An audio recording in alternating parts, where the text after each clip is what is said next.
النهاردة بقى ان شاء الله هنعمل مع بعض صينية سمك ريحتها بتجيبلك لاخر الشارع. شوفي بقى انت هتعمليها باي نوع سمك، بس السمك اللي انت هتعمليها بيه لازم يكون السمك ده متقطع جزل. انا هعمله بسمك القاروص فحلو جدا.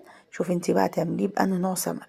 انا جبت هنا معلقة صلصة، معلقة كمون، معلقة ملح، معلقة كزبرة ناشفة، وحطيت عليهم كوباية مية ومعلقة توم كبيرة وحبة زيت زيتون. لو انت مش حابة تحطي زيت زيتون ما تحطيش، حطي زيت عادي، وليمونة عصرتها. وهنا السمك بتاعي كان جاي بقى متقطع ونضيف وحلو، ونقعته بقى اهو في الخلطة ديت. تمام كده. بعد كده بقى هجيب المفرمة بتاعتي، هحط فيها بقى ايه معايا، بصلاية وقرن فلفل حامي وقرن فلفل كوبي. لو انت مش عايزة تحطي حامي حطي فلفل كوبي اللي هو الفلفل الرومي. وحطي بقى معلقة كمون وكزبرة وملح وبابريكا وشطة. وبعد كده بعد ما تضربيهم تحطي بقى الكزبرة الخضراء والكرفس، السمك بيحب الكرفس والكزبرة الخضراء، ومعلقة التوم. وحطيت كمان بقى معلقة بابريكا عشان تدي برضو ايه لون حلو. اهم حاجة حطي شطة، الشطة بجد بتخلي السمك لما بيكون مشطشط كده بيبقى طعمه حلو قوي. هضرب دول كده كلهم مع بعض، وبعدين اضيف عليهم الخضرة بعد ما اضربهم، اقلبهم كويس مع بعض. وكنت بقى مقطعة كام بطاطساية، هحط بقى في الطاجن، افرش البطاطس كده قطعتها وتبلتها في معلقة توم صغيرة خالص، معلقة صغيرة خالص يعني قولي فص توم كده، تبلتهم فيهم وسبتها.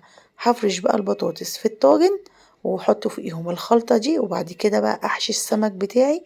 هو السمك متقطع بقى وانا نقعته في المحلول، ليمون وسكر وملح عشان اي زفارة تضيع منه.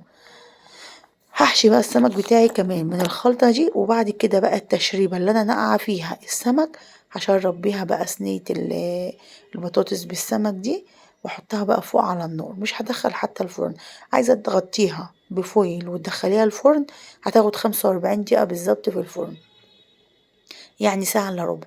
بس انا بقى السمك ده اصلك بيستوى بسرعة، فانا حطيتها على النار من فوق وغطيتها، وبعد ما استوت رحت مدخلاها ايه الفرن، بس ايه اتشمعت على الوش. بعد ما خلصتها قطعت طماطمايه وليمونه. يا سلام بقى لما تاكلي الليمونه دي وهي مشويه كده مع السمك، بجد حلوه قوي قوي. صينية السمك دي بجد ريحتها فظيعة وطعمها حلو قوي. جربوها بالطريقة دي، الريحة هتجيب لآخر الدنيا. التتبيلة بتاعت السمك دي بجد روعة. جربوا التتبيلة دي، ويعني اعملوا بيها اي طاجن سمك بتعمليه، بجد هتعجبك قوي. كملوا بقى الفيديو وشوفوه للآخر عشان تشوفوا بقى السمك في الآخر بقى كان ايه النتيجة بتاعته.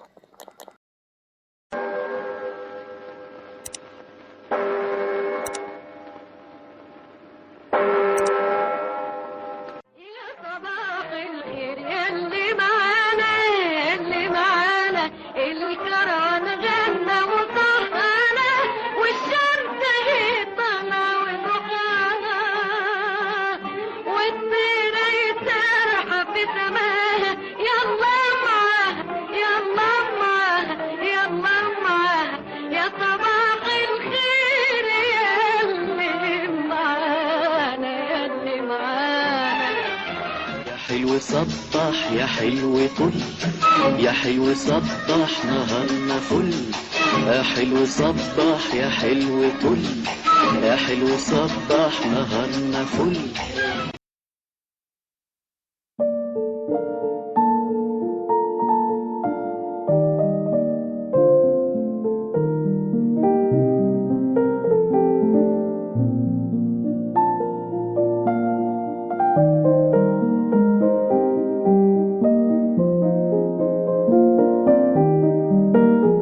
الشرق الأوسط من القاهرة ساعتنا 6:21 دقيقة. صباح الخير.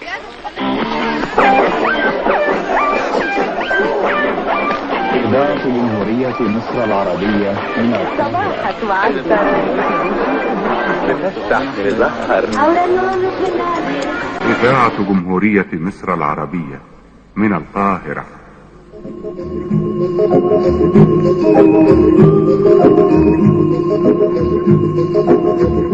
من حديقة الشعر والكلمات أقدم لكم قطرات الندى،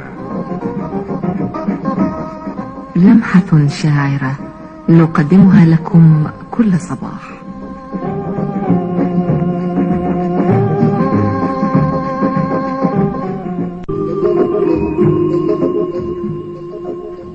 قطرات الندى. سلوان محمود. الأوسط من القاهرة.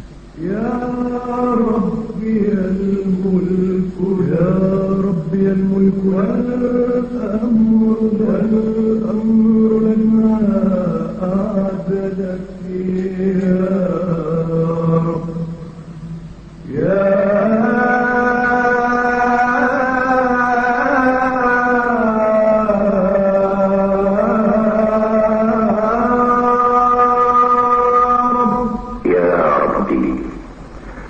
وهبت لنا نعمة الحياة تتجدد مع مشرق شمسك، وأيقظتنا هذا الصباح على حبك وعبادتك. اللهم فافتح لرجائنا رحابك ولدعائنا أبواب السماء.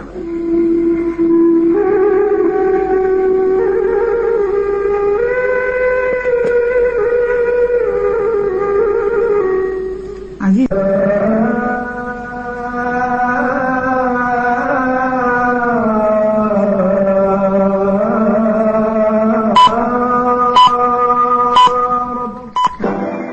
خلصت بقى اهي معانا صينية السمك والبطاطس، وعملنا جنبهم رز الصيادية. السمك طالع زي الزبدة بجد، الطريقة دي حلوة جدا. اعملي الاول، انقعي الاول السمك في الخلطة دي، وبعد كده بقى اعملي له الخلطة التانية بتاعته بتاعت الخضروات دي. حلوة قوي قوي، وريحة السمك طالعة بجد حلوة قوي. جربوها وان شاء الله هتعجبكم. يلا بقى، لو اول مرة بتشوفيني اشتركي في القناة وفعلي زر الجرس على الكل، متنسيش بقى تحطي اللايك، واشوفكم ان شاء الله في فيديو جديد مع يوميات ست بسيطة. السلام عليكم.